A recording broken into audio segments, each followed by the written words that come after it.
வணக்கம். Mithran health care சென்டர்லேருந்து doctor Divya பேசுகிறேன். கருமுட்டை மற்றும் விந்தணுக்களினுடைய தரத்தை அதிகரிக்கும் உணவு முறைகளை பற்றி தான் நம்ம இன்னைக்கு பார்க்க போகிறோம்.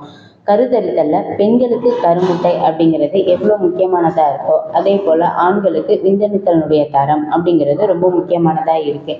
இந்த இரண்டில் ஏதாவது குறைபாடு ஏற்படும் போது தான் கருத்தரித்தலில் பிரச்சனை வருது.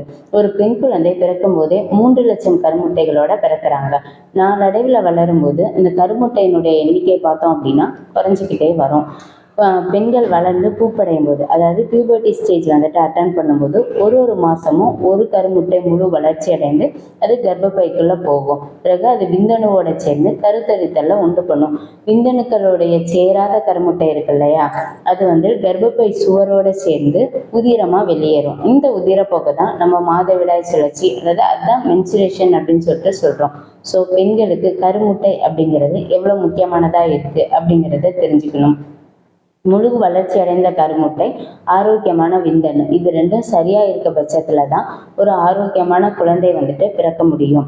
இதுக்கு என்னெல்லாம் ஃபாலோ பண்ணலாம் அப்படின்னு சொல்லிட்டு பார்த்தோம் அப்படின்னா, ஆண்கள் புகைப்பிடித்தல், மது அருந்துதல் இதெல்லாம் வந்துட்டு முற்றிலுமாக வந்துட்டு தவிர்க்கணும். கணவன் மனைவி இருக்காங்கல்ல, அவங்க வந்துட்டு மன அழுத்தம் இல்லாத மகிழ்ச்சியான வாழ்க்கையில் வந்துட்டு இருக்கணும். தூக்கம் அப்படிங்கிறது ரொம்ப அவசியமானதாக இருக்குது.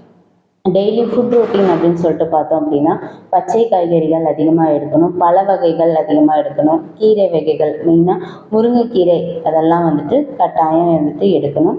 பெரிஸ் வகைகளில் ராஸ்பெரி, ஸ்ட்ராபெரிலாம் எடுக்கலாம். நட்ஸ் வகைகளில் பாதாம், பிஸ்தா, முந்திரி, வால்நட்டு இந்த மாதிரிலாம் வந்துட்டு அதிகமாக எடுத்துக்கலாம். பெண்கள் வந்துட்டு முக்கியமாக சிட்ரஸ் நிறைந்த பழங்கள் வந்துட்டு அதிகமாக எடுக்கணும். வாழைப்பழம், அவகோடா, ஆரஞ்சு இந்த மாதிரி ஆன்டி ஆக்சிடென்ட்கள் அதிகமாக இருக்கக்கூடிய ஃப்ரூட்ஸ்லாம் வந்துட்டு அதிகமாக எடுக்கணும். நம்ம டெய்லியும் எடுக்கக்கூடிய ஃபுட் ரொட்டீன் வந்துட்டு ப்ரோட்டீன், கார்போஹைட்ரேட்டு, மினரல்ஸு, விட்டமின்ஸு இதெல்லாம் வந்துட்டு அவசியம் இருக்கணும். அவசியம் இருக்கிற பட்சத்தில் நம்ம வந்துட்டு சீக்கிரம் கருத்தரித்தலை உண்டு பண்ணலாம்.